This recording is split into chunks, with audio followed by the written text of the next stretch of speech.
few dared to enter the Whisperwood. After dusk, the towering pines seemed to lean inward, listening. The undergrowth stirred even when the wind was still, and at the forest's heart, it was said, dwelled creatures older than memory itself. Most dismissed the Thales as superstition. Arlan, however, had grown up on them. His grandmother, Mira, had been the Whisperwood's last official warden, a guardian whose duty was to protect both people and the beings of the forest. When said yet, the villagers mourned her but rejoiced secretly, to believing the dangerous pact she upheld had ended with her. But the forest did not forget pacts so easily, nor did it forgive broken ones. That evening, as the sun bled into the horizon and the sky dimmed, Arlan stood at the forest's edge, clutching the leather-bound journal his grandmother had left him. Its pages were filled with sketches, antlered shadows, glowing-eyed wolves, winged silhouettes twisting through branches as well as warnings written in Mira's sharp, elegant hand. If the Whisperwood grows restless, she'd written, the beasts will rise, and when they rise, the village must answer. Arlan didn't know what that meant then. He understood now. For 3 nights, an eerie rumble had echoed through the valley. Then trees appeared on forest paths. Livestock vanished without a trace, and last night, Arlan had glimpsed something enormous moving between the trees with a sound like cracking stone. Tonight, the trembling had returned. The beasts were awakening. Arlan opened the journal to the final page, a map hand-drawn of the forest's inner sanctum, a circular glade marked heart of Whisperwood. Below it, in hastily scrawled ink, if the pact breaks, the keeper must mend it. If no keeper stands, the forest will take its due.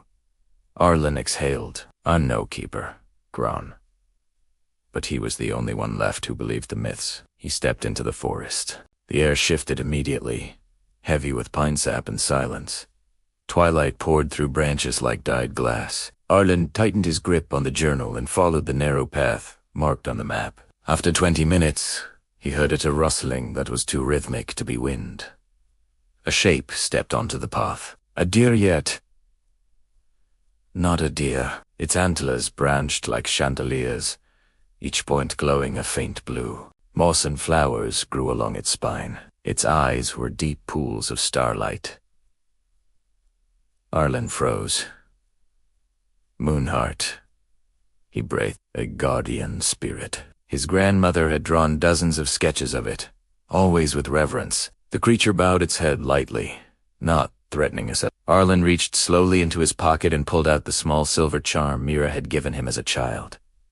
A crescent moon carved with runic symbols. The Moonheart's pupils widened. You knew her, Arlan whispered. He could feel it's some shared memory between creature and grandmother. The beast turned and began walking deeper into the forest. Arlan swallowed. Lead the way, then. He followed. As they traveled, the forest changed. Trees twisted taller, their trunks etched with symbols that shimmered faintly. The air vibrated with murmurs, not voices, but the forest breathing around him. Then the ground trembled again. This time, the Moonheart tensed.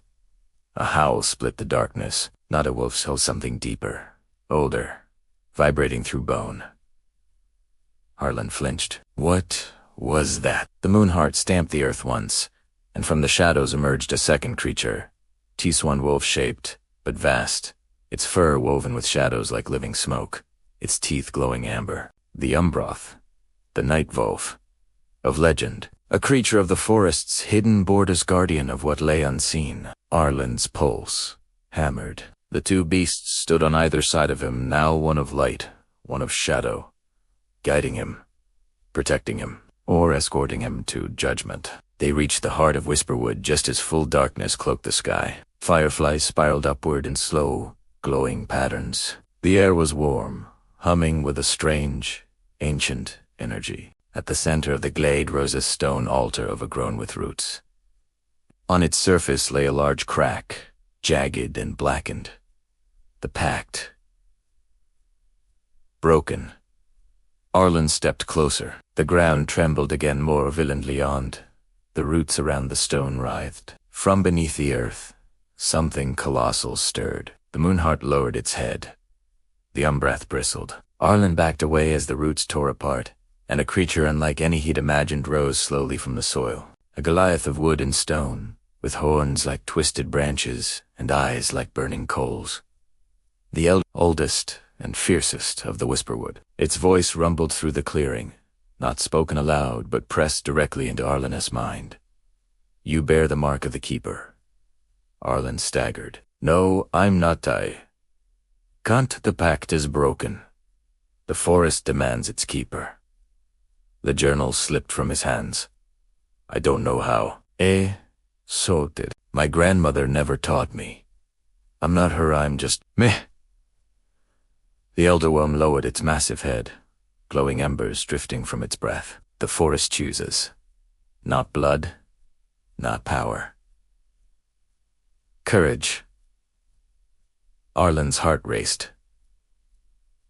The Moonheart nudged his shoulder gently. The Umbrath stood firm beside him like a shadowed guardian. He looked at the cracked altar. Cold wind blew from it, carting fear of what would happen if the pact shattered completely. "What must I do?" "Mend what has been broken." Arlen climbed the altar. The stone pulsed faintly under his palms. His grandmother's charm glowed silver, warming his skin. He remembered her words. "The forest gives life. We give respect. That is the pact." He closed his eyes and whispered, "I honor the whisper. I stand with its guardians. Let the bond be renewed." Silence. Then light burst from the charm, shooting down cracks in the stone like flowing water. Roots wrapped around the altar gently, holding it together. The ground steadied. The forest exhaled.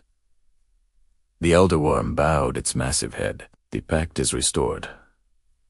Arlen felt warmth spread through him, a quiet strength, ancient as the trees. He climbed down, breath shaking. "Am I the keeper now?" "You are," the elder worm answered, "and the Whisperwood is at peace." The vines shifted, forming a path for him. The Moonheart brushed his hand with its luminous muzzle. The Umbrath's shadowy tail flicked gently against his leg. Arlen smiled weakly. "I'll do my best," he whispered. "You will," the elder worm replied, sinking slowly back into the earth. The forest does not choose wrong. When Arlen returned to the village at dawn, the wind was calm. The birds sang. The trembling had stopped. People stared at him wide-eyed, fearful, awed. Arlen simply lifted his grandmother's charm, still glowing faintly. "The pact is kept," he said quietly, and somewhere deep in the Whisperwood, 3 ancient beasts, light, shadow, and earth watched their new keeper with eyes older than time.